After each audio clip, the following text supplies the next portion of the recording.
নওগাঁ জনসভা শেষ করে বগুড়ার উদ্দেশ্যে রওনা করেছে বিএনপির চেয়ারম্যান তারেক রহমান। আর অল্প কিছু সময়ের মধ্যেই বগুড়ায় তিনি প্রবেশ করবেন। আমি ঠিক যেখানে দাঁড়িয়ে রয়েছি এটি বগুড়া শহরের প্রাণকেন্দ্র সাতমাথা। এখানে হাজারো নেতাকর্মী ভিড় করেছে এবং তারা জানাচ্ছিলেন, তাদের সঙ্গে কথা বলেছি, তারা যেমনটি জানিয়েছেন তাদের ঘরের সন্তান ঘরে ফিরছে এবং বগুড়ার ছেলে তারেক রহমান এমনটি কিন্তু বলছিলেন।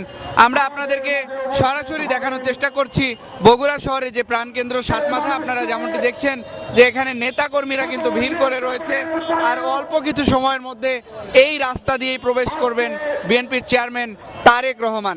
দর্শক, আপনারা জানেন যে আজকে সকালে তিনি ঢাকা থেকে তিনি রাজশাহীতে এসেছেন এবং রাজশাহী থেকে তিনি নওগাঁ যে নির্বাচনী জনসভা রয়েছে সেখানে কিন্তু তিনি প্রধান অতিথির রাজশাহীতে তিনি প্রধান অতিথির যে বক্তব্য তিনি রেখেছেন এবং সেখান থেকে তিনি নওগাঁয় এসেছিলেন এবং নওগাঁতে তিনি নির্বাচনী যে পথসভা সেখানে কিন্তু তিনি প্রধান অতিথির বক্তব্য দিয়েছেন। আমরা যদি ঠিক আপনাদেরকে দেখানোর চেষ্টা করি যে নেতাকর্মীরা কিন্তু রাস্তার মাঝখানে দাঁড়িয়ে রয়েছে এবং রাস্তার একটি সাইডে দাঁড়িয়ে রয়েছে এবং আমরা লক্ষ্য করেছি যে এখানে অসংখ্য নেতাকর্মী এই সাতমাথায় তারা অবস্থান নিয়েছে। তারেক রহমান, বিএনপির চেয়ারম্যান তারেক রহমান, তিনি কিন্তু এই বগুড়া শহরে প্রবেশ করবেন ঠিক আর অল্প কিছু সময়ের মধ্যে।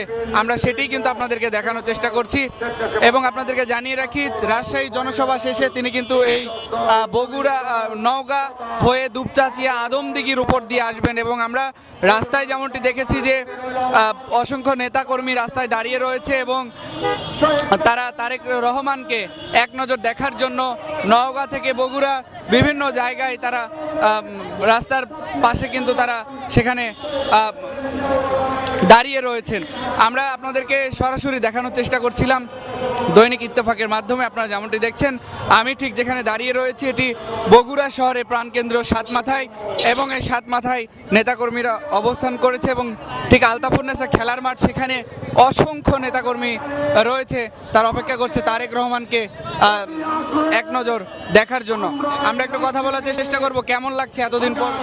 ভালো লাগছে, এতদিন পরে আমরা তারেক জির আগমনে খুব ভালো লাগছে আমাদেরকে। আমরা এক নজর দেখার জন্য আসছি সোনাতলার থেকে।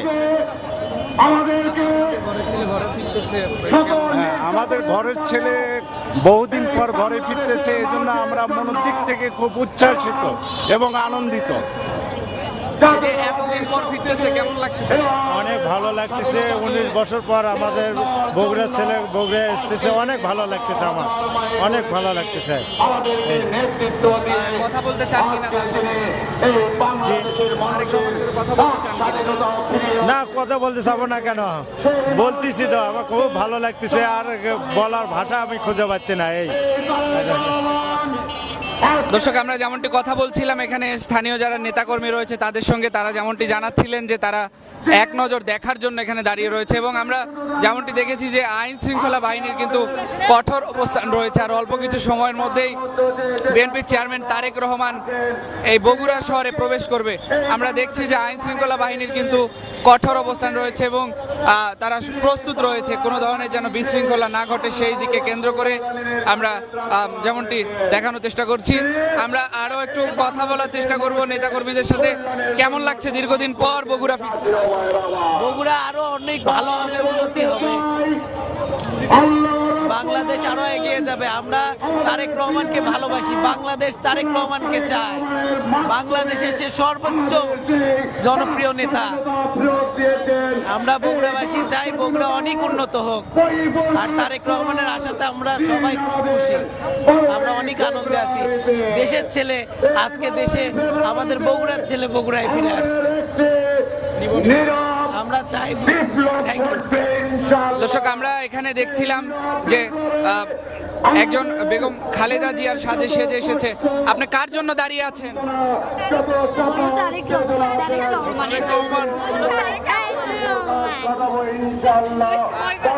কোথায় থেকে এসেছেন? দত্তবাড়ি। তারেক রহমান আঙ্কেল। হ্যাঁ, আমি আমার কথা বলা শেষ করছি। বাংলাদেশ জিন্দাবাদ। হ্যাঁ, চিনবো না কেন? ভালো, পার্সোনালি অনেক ভালো লাগে। অনেক ভালো, উনি একজন অনেক ভালো মানুষ, উনি একজন অনেক ভালো মানুষ। আমি চাই বগুড়ার উনি অনেক উন্নতি করুন, এই জন্য আমি দাঁড়ায় আছি, ওনাকে দেখবো, এত মানে মহান মানুষ দেখতে পারবো, মানে খুবই ভালো লাগতেছে যে অনেক ভালো লাগছে আমার। জি, এটা জেনে আরো অনেক ভালো লাগতেছে যে উনিও বগুড়াবাসী, আমিও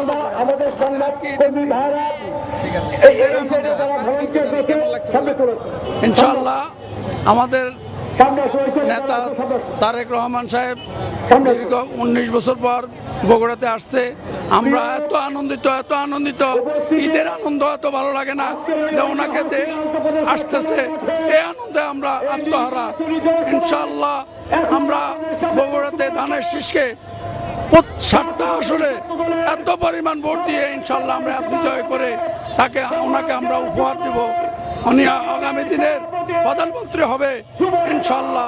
দেশ নেত্রী বেগম খালেদা জিয়া উজ্জ্বল করবে, তারেক জিয়াউর রহমানের আদর্শকে উনি ধরে রাখবে, খালেদা জিয়ার আদর্শকে ধরে রাখবে ইনশাল্লাহ। এটাই আমাদের প্রত্যাশা, এটাই আমাদের আশা। আসসালামু আলাইকুম। আমরা এখানে কথা বলছিলাম স্থানীয় নেতাকর্মী এবং দূর দূরান্ত থেকে অনেকেই ছুটে এসেছেন তারেক রহমানকে এক নজর দেখার জন্য। আমরা দেখছি যে আইন শৃঙ্খলা বাহিনী তারাও কিন্তু এখান থেকে সরিয়ে দিচ্ছেন, যারা আছেন এখানে তাদেরকে এক সাইডে দাঁড়ানোর কথা বলছেন। আমরা দেখেছি যে আইন শৃঙ্খলা বাহিনী কিন্তু বেশ তৎপর রয়েছে এবং আপনাদেরকে জানিয়ে রাখি যে এই যে 7 মাথায় নেতাকর্মীরা অবস্থান করেছে তারেক রহমানকে এক নজর দেখার জন্য। দর্শক, আর অল্প কিছু সময়ের মধ্যে তারেক রহমান প্রবেশ করবে বগুড়া শহরে প্রাণকেন্দ্র এই 7 মাথা দিয়েই তিনি কিন্তু আলতাফুন্নেসা খেলার মাঠে জনসভায় প্রধান অতিথির বক্তব্য রাখবে। দর্শক, এই ছিল এখনকার বগুড়া 7 মাথা থেকে আমার কাছে সর্বশেষ। পরবর্তী আপডেট পেতে অবশ্যই দৈনিক ইত্তেফাকের সঙ্গেই